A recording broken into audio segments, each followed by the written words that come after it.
Le 14 septembre 2011, Sonia Suder, 79 ans, et Christian Gauger, 70 ans, ont été extradés en Allemagne après 33 ans passés en France. Sonia a été enfermée dans la prison de Francfort-Prugenheim et Christian, transporté de l'autre côté de la frontière en ambulance, a été enfermé dans un hôpital carcéral. Christian est sorti de prison au bout d'1 mois en raison de ses lourds problèmes de santé. Pour le moment, il est soumis à un contrôle judiciaire strict. Il doit pointer 2 fois par semaine au commissariat. Sonia, elle, reste en prison.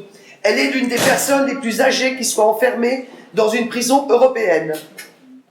Soupçonnée d'avoir appartenu au RZ, cellule révolutionnaire, Sonia et Christian sont accusés de 2 attaques contre le nucléaire. La première contre la compagnie allemande MAN, qui collaborait à la construction de la bombe atomique pour le régime raciste d'apartheid sud-africain. La seconde contre la compagnie KSV, qui à cette époque était le plus gros fabricant de pompes utilisées dans les centrales nucléaires.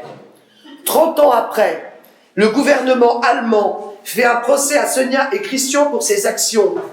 En revanche, le fait que rien n'a été entrepris contre des industriels qui ont soutenu le régime d'apartheid, rien non plus contre les entreprises qui ont exporté le matériel nucléaire, permettant le développement de l'industrie nucléaire, montre bien que l'acharnement à poursuivre des gens comme Sonia et Christian n'est en rien neutre et objectif.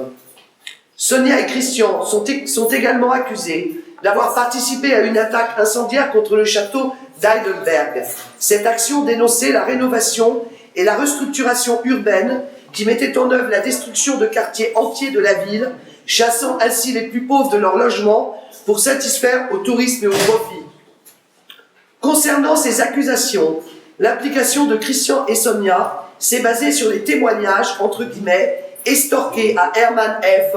au cours de l'été 78 à Munich. Hermann F. avait transporté une bombe destinée au consulat de la dictature argentine. Cette bombe a explosé sur ses genoux. Hermann F. a survécu, mais il a perdu les yeux, les jambes, et a été brûlé au 3e degré sur tout le corps. Après avoir été emmené à l'hôpital, il a été très vite placé en isolement dans un bâtiment de police. Des témoignages lui ont alors été extorqués dans des conditions et par des traitements ayant des effets de la même nature que la torture.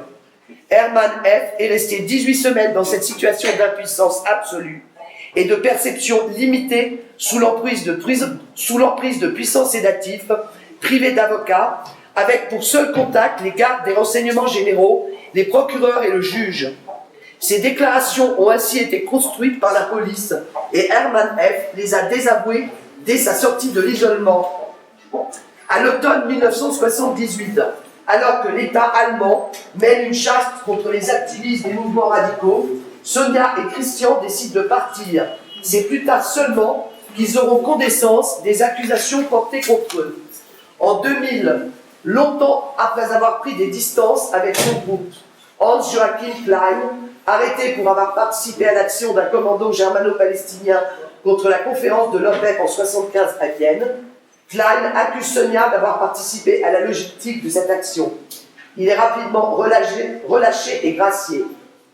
Bien que des allégations du même type de celles contre Sonia aient été déclarées non crédibles par la Cour de justice allemande de Francfort, elles serviront tout de même de prétexte pour délivrer un mandat d'arrêt. C'est ainsi que Sonia et Christian seront arrêtés à Paris en 2000. À cette époque, une cour française a statué et s'est prononcée contre leur extradition en Allemagne et le couple a pu rester en France. En 2007, la justice allemande avait renouvelé la demande bien que ce mandat d'arrêt ne contienne aucune nouvelle preuve.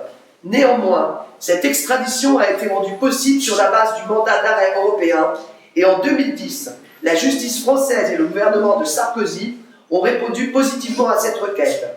Après 33 ans passés en France, c'est seulement grâce au fait que le droit européen est construit au détriment des immigrés et de ceux qui cherchent l'asile que Sonia et Christian sont en prison. Quand il y a 10 ans, le parquet allemand leur a proposé une suspension de peine contre un retour volontaire en Allemagne et une confession, Sonia et Christian ont refusé ce marchandage. Leur extradition et leur procès a été et sera mené d'une manière d'autant plus acharnée qu'ils ont refusé toute collaboration mais aussi toute forme de chantage et de témoignage, comme il est demandé aux militants allemands depuis 2 ou 3 ans par la justice d'État. Le parcours de vie de chacun d'eux montre comment il est possible de ne pas trahir ses idéaux, de rester fidèle à ses idées. Comme dans tous les procès, contre celles et ceux qui luttent contre l'État et le capitalisme, la résistance de Sonia et Christian a été transformée en un acte criminel. Pourtant, le crime n'est-il pas d'avoir armé le régime raciste d'apartheid, de nous avoir imposé le nucléaire, de détruire des quartiers populaires et d'exclure les pauvres des zones agréables à vivre. La détermination de Sonia et Christian est restée intacte et les raisons pour lesquelles ils ont lutté sont hélas toujours d'actualité. Contre le nucléaire, la chasse aux pauvres, le racisme et la prison, ne nous résignons pas. Solidarité et liberté pour Sonia et Christian. Liberté! Liberté pour Sonia! Liberté pour Sonia! Liberté Freiheit! pour Freiheit! Liberté Freiheit! pour Sonia! Freiheit!